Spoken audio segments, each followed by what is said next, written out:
ঠিক আছে, হ্যালো সবাই, কেমন আছো? সবসময় এখানে থাকতে ভালো লাগে। আজ বুধবার, 11ই জুন, আর এটা একটা রেকর্ডিং। আমি আজকে ভ্রমণে আছি, তাই আগের আগে রেকর্ডিং করেছি, যাতে স্বাভাবিক সময়ে প্রকাশিত হয়।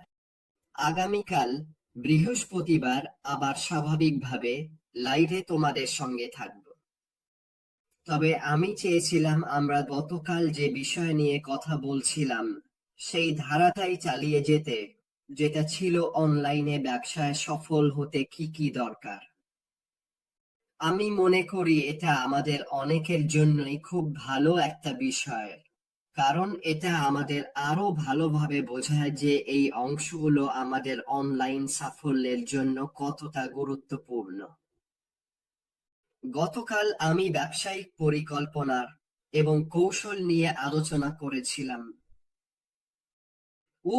এটি স্পষ্টতই অনলাইনে সফল হওয়ার মূল বিষয়টির সাথে সম্পর্কিত, এবং তা হলো সংজ্ঞায়িত ব্যবসায়িক পরিকল্পনা, কার্যকর বাজার কৌশল, ব্যবহারকারী বান্ধব ওয়েবসাইট এবং গ্রাহক সন্তুষ্টির উপর মনোযোগ দেওয়া। আর আমরা ব্যবসায়ী পরিকল্পনা ও কৌশলের দিকেই বেশি মনোযোগ দিয়েছিলাম। আমরা বাজার গবেষণা, ব্যবসায়ী পরিকল্পনা, নিশ নির্বাচন, যদি মনে থাকে, অনন্য মূল্য প্রস্তাবনা এবং ব্যবসায়িক লক্ষ্য নিয়ে আলোচনা করেছিলাম। আজ আমরা ওয়েবসাইট এবং অনলাইন উপস্থিতি নিয়ে আলোচনা করব। আবারও বলছি, আমি তোমাদের সামনে যেসব বিষয় তুলে ধরছি সেগুলো হচ্ছে তোমরা যেন আরো ভালোভাবে জানতে পারো কোম্পানিগুলো বা মানুষজন তাদের কৌশলের অংশ হিসেবে বা বিক্রি বাড়ানোর জন্য ঠিক কি কি ব্যবহার করে। আর দিনের শেষে এটাই তো আমরা সবাই করার চেষ্টা করছি। সবকিছুই হচ্ছে এমন একটা অবস্থানে থাকা যেখানে আমরা আমাদের পণ্য মানুষের চোখের সামনে আনতে পারি, যাতে বিক্রি হওয়ার সম্ভাবনা অনেক বেশি হয়। আর এই কারণেই আমি এইসব বিষয় নিয়ে এখন আলোচনা করছি, যতক্ষণ না আমরা ভাই এবং সিইও মুফারেহর কাছ থেকে শুনতে পাই, তারপর আমরা তোমাদেরকে পরবর্তী ধাপে কি কি ঘটতে চলেছে সে সম্পর্কে আরো আপডেট দিতে পারবো। কিন্তু এই মুহূর্তে আমি যেসব বিষয় করছি সেগুলো অবশ্যই তোমার অনলাইন ব্যবসায় আরো সফল হতে সাহায্য করবে। তাহলে চল ওয়েবসাইট এবং অনলাইন উপস্থিতি নিয়ে একটু দেখি। ঠিক আছে, শুরুতেই ব্যবহারকারী বান্ধব ওয়েবসাইট নিয়ে বলি। ঠিক আছে, খুবই গুরুত্বপূর্ণ একটি ওয়েবসাইট থাকা, যেটা তুমি অনলাইনে দিতে পারো বা প্রকাশ করতে পারো, এবং সেটা এমন একটা জায়গা যেখানে গ্রাহকরা গেলে খুব সহজেই ঘুরে দেখতে পারে, নেভিগেট করতে পারে। ঠিক আছে, তাহলে সুন্দরভাবে ডিজাইন করা, সহজে নেভিগেট করা যায় এমন ওয়েবসাইট দর্শক আকর্ষণ ও তাদের যুক্ত রাখতে অত্যন্ত গুরুত্বপূর্ণ। আমাদের কাছে এমন কিছু টুল থাকবে যেগুলো এতে আমাদের সাহায্য করবে। ঠিক আছে, তুমি যদি মনে করো আমরা যে পণ্যগুলো আনার কথা বলেছিলাম তার একটি ছিল আমাদের ওয়েবসাইটে গ্রাহকরা কোথায় দেখছে সেই বিশ্লেষণমূলক দিক নিয়ে। তাহলে হিট ম্যাথ এবং এই বিশ্লেষণমূলক দিকগুলো নিয়ে। কিন্তু এটা খুবই গুরুত্বপূর্ণ যে তুমি ওয়েবসাইটটিকে ব্যবহারকারী বান্ধব করো। কেন? কারণ বেশিরভাগ মানুষই এখন ফোন, ট্যাবলেট বা কম্পিউটার ব্যবহার করে, এবং সবাই, আমি সত্যিই বলছি, সবাই কম্পিউটার স্মার্ট নয়। তোমাদের অনেকেই হয়তো এটা বুঝবে এবং স্বীকার করবে। তাই এমন কিছু থাকলে যেটা সহজে নেভিগেট করা যায়, যেটার অর্থ বোঝা যায়, যেটাতে বেশি জটিল শব্দ নেই, তাহলে তোমার ওয়েবসাইটে ক্লিক থ্রু রেট অনেক ভালো হবে, কারণ এটা ব্যবহারকারী বান্ধব। মোবাইল অপটিমাইজেশন, আমি একটু আগেই বলেছিলাম, এখন অনেকেই ওয়েবসাইট দেখার জন্য মোবাইল বা ট্যাবলেট ব্যবহার করে। আমি নিয়মিত এটা করি। আমি নিশ্চিত তোমরাও তাই করো। তাই তোমার ওয়েবসাইট মোবাইল ফ্রেন্ডলি করা অন্যদের তুলনায় অনেক বড় সুবিধা দেয়, এবং অনলাইনে মোট ট্রাফিকের একটা বড় অংশই মোবাইল ডিভাইস থেকে আসে। আমি আগেও বলেছি, 2018 সালে যখন আমি এই কোম্পানিতে শুরু করি তখনকার গল্প। আমি 3 বছর ধরে সবকিছু শুধু আমার মোবাইল ফোনেই করতাম, সবকিছু শুধুই মোবাইল ফোনে।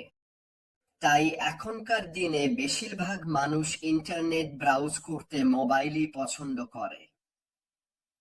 তাই শুধু সার্চ ইঞ্জিনে এসইও অপটিমাইজড ওয়েবসাইট থাকলেই হবে না, মোবাইল অপটিমাইজেশনও জরুরি। মানে ওয়েবসাইটের যেসব প্যারামিটার দরকার সেগুলো যেন মোবাইল ফ্রেন্ডলি হয়, সেটা নিশ্চিত করতে হবে। এখন যদি তুমি আবার, এটা একেবারে নতুন একটা বিষয় যেটা নিয়ে তোমাকে ভাবতে হবে, কিভাবে তোমার ওয়েবসাইট মোবাইল ফ্রেন্ডলি করা যায়। ঠিক আছে, তোমাকে কিছু নির্দিষ্ট প্যারামিটার রাখতে হবে যাতে নিশ্চিত হওয়া যায় যে তুমি যা দেখছো তা মোবাইল ডিভাইসে ঠিক মতো ফিট হচ্ছে, কোনো বর্ডার ওভারল্যাপ করছে না, সব তথ্য যেন সুন্দরভাবে মোবাইল ডিভাইসে গুছিয়ে আসে। এটা খুবই গুরুত্বপূর্ণ। আমি একটু আগেই এসইও অর্থাৎ সার্চ ইঞ্জিন অপটিমাইজেশনের কথা বলেছি। এটা হলো সার্চ ইঞ্জিনে অর্গানিক ট্রাফিকের দৃশ্যমানতা। আমি বারবার এসইও নিয়ে কথা বলি, আর এর কারণ হলো এটা তোমার ওয়েবসাইটে একেবারে নতুন ট্রাফিক নিয়ে আসে একদম ফ্রিতে। আর যখন ওয়েবসাইটে ভিজিটর আনতে কোনো টাকা খরচ হচ্ছে না, তখন আমার কাছে এটা অনেক বেশি গুরুত্বপূর্ণ, কারণ এতে কাউকে টাকা দিয়ে কিছু করাতে হয় না, শুধু ওয়েবসাইটে লোকজনের চোখ পড়ে। আমি মনে করি এই ধরনের বিষয়গুলোর ওপর ফোকাস করা খুবই জরুরি, যাতে তুমি বুঝতে পারো এগুলো কিভাবে কাজ করে। আর সেই সঙ্গে ব্যবসার কিছু কৌশল, যেমন আমি আগে এসইও নিয়ে বলেছিলাম, যেগুলো তোমার সার্চ ইঞ্জিনের র্যাঙ্ক বাড়ানোর সম্ভাবনা বাড়াতে সাহায্য করবে। তুমি যা চাও তা হলো, তুমি যে সার্চ ইঞ্জিনই দেখো না কেন তার প্রথম 5টা পেজের মধ্যে তোমার ওয়েবসাইট যেন থাকে। যদি তুমি 5 পেজের বেশি পিছনে থাকো, তাহলে তোমার ওয়েবসাইটে কেউ ক্লিক করার সম্ভাবনা খুবই কম, কারণ মানুষ তখন পর্যন্ত বিরক্ত হয়ে যায়, হাল ছেড়ে দেয়, অথবা তারা ইতিমধ্যেই অন্য কারো ওয়েবসাইটে ক্লিক করে তাদের কাঙ্ক্ষিত জিনিস পেয়ে যায়। আরেকটা বিষয় হলো পেমেন্ট অপশন। তোমার ওয়েবসাইটের সঙ্গে সহজে একীভূত হয় এমন নিরাপদ ও নির্ভরযোগ্য পেমেন্ট গেটওয়ে অফার করা খুবই গুরুত্বপূর্ণ। মানুষ চায় যেন তারা সহজেই তোমার ওয়েবসাইট থেকে চেক আউট করতে পারে, ঠিক আছে? তাই তুমি যেভাবেই ডিজাইন করো, যাই ইন্টিগ্রেট করো না কেন তোমার ওয়েবসাইটে, একজন গ্রাহক যখন পেমেন্টে ক্লিক করে এবং আসলেই পেমেন্ট করতে যায়, সেই ব্রিজটা একদম মসৃণ হতে হবে। তুমি অনেক বেশি গেটওয়ের ভেতর দিয়ে যেতে পারো না। তুমি অনেক বেশি আলাদা আলাদা ফিল্ড পূরণ করে পেমেন্ট করতে দিতে পারো না। এটা একদম মসৃণ হতে হবে। তাই তোমার উচিত ইন্টিগ্রেটেড কার্ড প্রসেসর রাখা, যাতে মানুষ ডেবিট বা ক্রেডিট কার্ড দিয়ে সহজেই পেমেন্ট করতে পারে। তুমি চাইবে অ্যাপল পে, গুগল পে এর মতো অপশনও রাখতে, যাতে মানুষ তাদের মোবাইল ফোন থেকেই স্বয়ংক্রিয়ভাবে পেমেন্ট করতে পারে। তুমি চাইবে আরো অন্যান্য পেমেন্ট অপশনও দেখতে। উদাহরণস্বরূপ, প্রতিটি দেশে নির্দিষ্ট কিছু পেমেন্ট সিস্টেম থাকে, এবং তোমার টার্গেট অডিয়েন্স যেখানে আছে সেখানে যেসব পেমেন্ট সিস্টেম জনপ্রিয় সেগুলো তোমার ওয়েব পেজে ইন্টিগ্রেট করা উচিত, যাতে পেমেন্ট অপশনগুলো একদম ঝামেলাহীন ও সহজ হয়। কতজন মানুষ বা তুমি নিজেই কতবার কিছু কিনতে গিয়ে ছেড়ে দিয়েছ, শুধু পেমেন্ট প্রসেসটা অনেক সময় নিচ্ছে, খুব জটিল, বা ঠিক বুঝতে পারছো না কি হচ্ছে। এই ধরনের সবকিছু ঠিক আছে। তোমাকে এটা যতটা সম্ভব সহজ করতে হবে, যাতে মানুষ সহজেই পেমেন্ট করতে পারে। ঠিক আছে? না হলে তারা ছেড়ে দিয়ে অন্য কোথাও চলে যাবে। তুমি সেটা চাইছো না। এটা আসলে তোমার ব্যবসার জন্য খুবই নেতিবাচক প্রভাব ফেলছে। তাই এই অংশটা ঠিকঠাক করতে হবে তোমাকে। আসলে এটা প্রায় সমান গুরুত্বপূর্ণ। যেমন তোমার ওয়েবসাইটে তোমার বার্তা ভালোভাবে উপস্থাপন করা দরকার, তেমনি যেসব পেমেন্ট গেটওয়ে ব্যবহার করছো সেগুলো যেন একদম ঝামেলাহীন, দ্রুত এবং সহজে ব্যবহারযোগ্য হয়, যাতে মানুষ খুব সহজেই পেমেন্ট করতে পারে। তোমার পেমেন্টের সাথে সাথে স্বয়ংক্রিয় ইমেল কনফার্মেশনও ইন্টিগ্রেট করা দরকার। তাই মানুষ পেমেন্ট করলেই সঙ্গে সঙ্গে তাদের রেজিস্টার করা ইমেইলে ইনভয়েস পাঠিয়ে দেওয়া হয়। এগুলো সবই তোমার কাছ থেকে কিছু কিনতে আসা ক্লায়েন্টের আত্মবিশ্বাস বাড়িয়ে তোলে। সোশ্যাল মিডিয়া ইন্টিগ্রেশনও এখন অনলাইনে সফল হওয়ার জন্য খুবই গুরুত্বপূর্ণ বিষয় হয়ে উঠেছে। আরো বিস্তৃত দর্শকদের কাছে পৌঁছানোর জন্য আপনার ওয়েবসাইটকে সোশ্যাল মিডিয়া প্ল্যাটফর্মের সাথে একীভূত করা আবশ্যক। ঠিক আছে? তোমাকে সত্যি এখন থেকে ওয়েবসাইট কিভাবে সোশ্যাল মিডিয়ার সাথে ইন্টিগ্রেট করা যায় সেটা নিয়ে ভাবা শুরু করতে হবে। আবারও বলছি, আমি হয়তো এটা নিয়ে একেবারে আলাদা একটা সেশন করব, কারণ এটা বেশ গুরুত্বপূর্ণ এবং তোমার যা করা দরকার তার অবিচ্ছেদ্য অংশ। তবে এটা অবশ্যই নতুন অডিয়েন্সকে টার্গেট করার আরেকটা উপায়, যারা হয়তো সার্চ ইঞ্জিনের মাধ্যমে স্বাভাবিকভাবে তোমার ওয়েবসাইটে আসতো না। কেন? কারণ আজকাল মানুষ মোবাইলে অনেক স্ক্রল করে, আর যদি তাদের চোখে পড়ে এমন কিছু যা তারা চায় বা খুঁজছে, তখনই তোমার দরকার সেই সম্ভাব্য কাস্টমারকে সঙ্গে সঙ্গে ধরে ফেলা এবং তাদের তোমার ওয়েবসাইটে নিয়ে যাওয়া। তাই আবারও বলছি, আমি হয়তো এটা সোশ্যাল মিডিয়া ইন্টিগ্রেশনের সাথে পরে করব। এবং এই সেকশনের শেষ বিষয়টা হচ্ছে কাস্টমার এক্সপেরিয়েন্স। ঠিক আছে? তোমার ওয়েবসাইটে এবং অনলাইনে তাদের পুরো যাত্রাপথে, যেখানে তারা প্রথমে তোমার পণ্য বা পরিষেবা দেখছে, সেখান থেকে শুরু করে পেমেন্ট পর্যন্ত, এই পুরোটা যেন সন্তোষজনক এবং ইতিবাচক অভিজ্ঞতা হয়, সেটাই অগ্রাধিকার দিতে হবে। যদি কেউ হতাশ হয়ে যায়, যদি কেউ এমন অবস্থায় পড়ে যেখানে সবকিছু মসৃণভাবে হচ্ছে না, বা তারা যেমন চায় বা যত দ্রুত চায় তেমন হচ্ছে না, তাহলে তারা সাইট ছেড়ে চলে যাবে। ঠিক আছে? এটা তোমার জন্য মোটেও লাভজনক নয়। এতে কোনো বিক্রিও হবে না।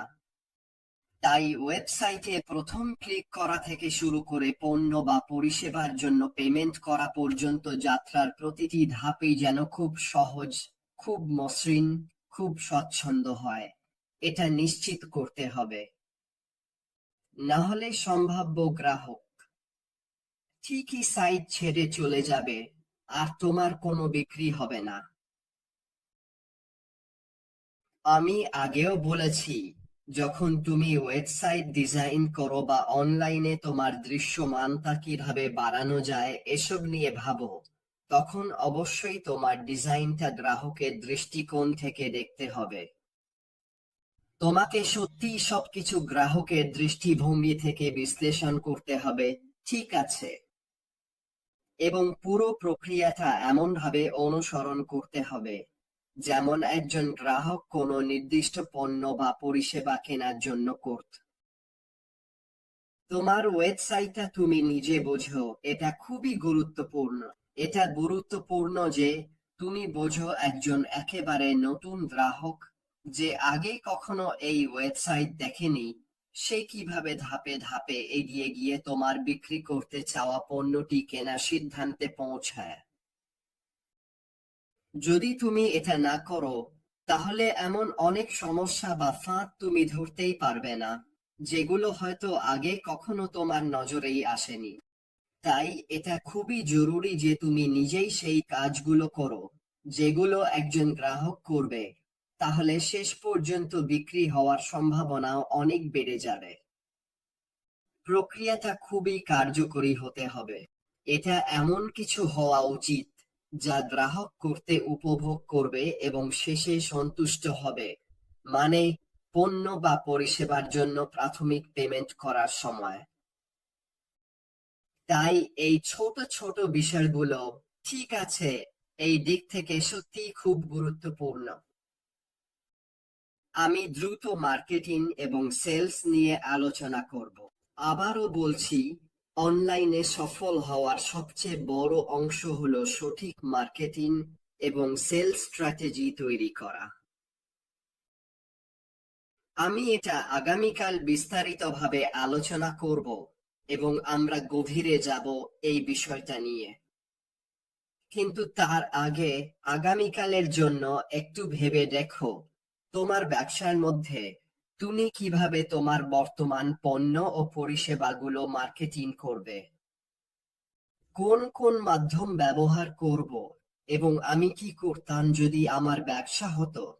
আমার ওয়েবসাইট ও ব্যবসা থেকে মার্কেটিং ও বিক্রি বাড়ানোর জন্য এখন থেকেই ভাবতে শুরু করো। আর আমরা আগামীকাল সবকিছু নিয়ে আলোচনা করব এবং দেখব আমি যেগুলো বলছি তার মধ্যে কতগুলো তুমি ভেবেছো। এটা তোমার অনলাইন ব্যবসা নিয়ে খুবই সক্রিয় ও ইতিবাচক হওয়া, এবং এটা অবশ্যই তোমাকে অন্যদের চেয়ে বেশি সফল হতে সাহায্য করবে। যাই হোক বন্ধুরা, আজকের জন্য এটাই ছিল আমার পক্ষ থেকে। তুমি যেখানে আছো সেখানেই দারুণ একটা দিন কাটাও, আর আগামীকাল আবার দেখা হবে। এখনের জন্য বিদায়।